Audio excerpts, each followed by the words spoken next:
Everyone's heard of the 5 love languages, right? Words, acts of service, gifts, time, and touch. They're ways to notice how people give and receive care. But did you know that for neurodivergent people like myself, the exact same feelings move through different channels? And we call these the neurodivergent locutions because our brains process affection through regulation, rhythm, and sensory safety. Locution just really means a way of speaking. So these aren't replacements for the 5 love languages, they are translations. Because when your nervous system runs on a different operating system, love still speaks, it just speaks in another dialect. Okay, to make this as easy as possible, I'm going to start off with the love language, the original love language, then I'm going to show how that translates into which locution, and just explain a little bit about it because I want us to all be on the same page, so please share this with others. All right, the first one is words of affirmation, and how that translates in neurodivergent folks is info dumping. Neurodivergent brains, they link reward to interest-based communication. When we share our latest obsession or deep dive facts, that's actually dopamine talking, and it's our way of saying, I trust you with the thing that lights up my brain.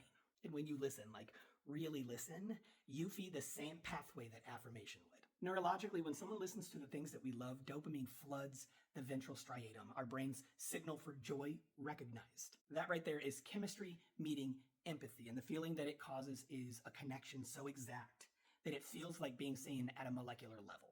All right, the next one is acts of service, and that translates into a neurodivergent locution called support swapping. So we know with executive dysfunction, it can make really simple things feel impossible, You can see the task, but your brain just constantly hits pause instead of go. So when someone steps in and, I don't know, calls the pharmacy, cooks dinner, quiets the chaos, it doesn't just help. It actually lowers our cortisol and tells our bodies that we can rest now. There's something called dyadic coping, and in studies, it actually shows that when we solve things together, both nervous systems regulate better than if we had solved it on our own. That's why our acts of service become so mutual. You do the thing I can't, and I'll handle the thing that you can't do. And please remember, I have a video on that. That is not codependency, that is co-regulation. It's balanced biology translating into care. All right, the next love language we're going to talk about is receiving gifts. And in the neurodivergent locution world, that is called penguin pebbling or tokens of understanding. A lot of us don't care about price tags. We care about precision. The way you handed me that shiny rock because it reminded you of my collection, or the way you got me that little STEM toy because it was, my favorite texture, or, you sent me a link that lines up perfectly with my latest obsession. That is not random. That is recognition. When that happens, the brain releases oxytocin. It's a chemical that builds trust, memory, and belonging. It's your body's way of whispering, you're safe here. When we're studying biology, we call that pair bond signaling, and it's the exact same instinct that penguins use when they offer each other pebbles.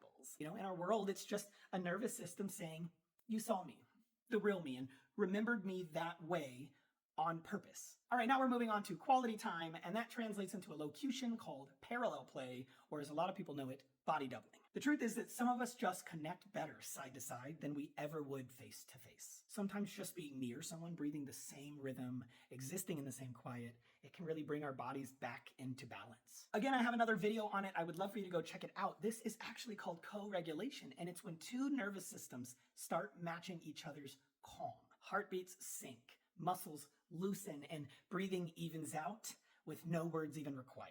That is the scientific reason why two people can work side by side quietly on 2 different laptops and somehow feel more connected than at a candlelight dinner. Because for us, silence is not the absence of connection.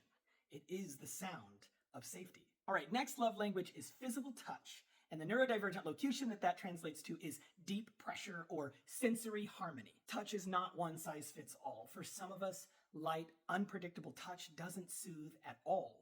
It startles. It jolts the nervous system. It spikes cortisol, and our bodies tense before our mind even knows why. But on the other hand, deep, steady, and consensual pressure, it's a lot different. So yeah, weighted blankets, firm hugs, sitting shoulder to shoulder in silence, they're not quirks, they're actually regulation rituals. And it feels like our body is finding gravity again. Just remember that even deep pressure is not a guarantee of calm. For some autistic people, a hug can still very much trigger a startle reflex before the comfort even has a chance to land. So the key isn't pressure itself, it's truly permission.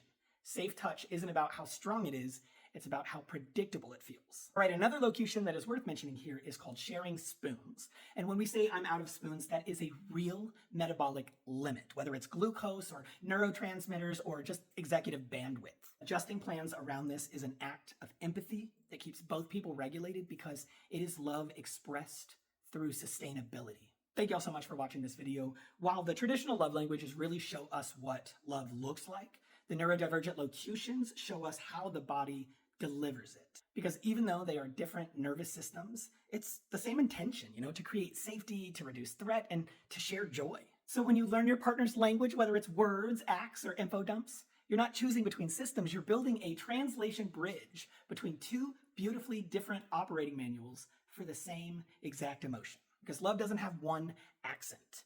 It just needs a nervous system willing to listen. Thank you all again so much for watching. I hope you will like, follow, share, and as always, stay rare.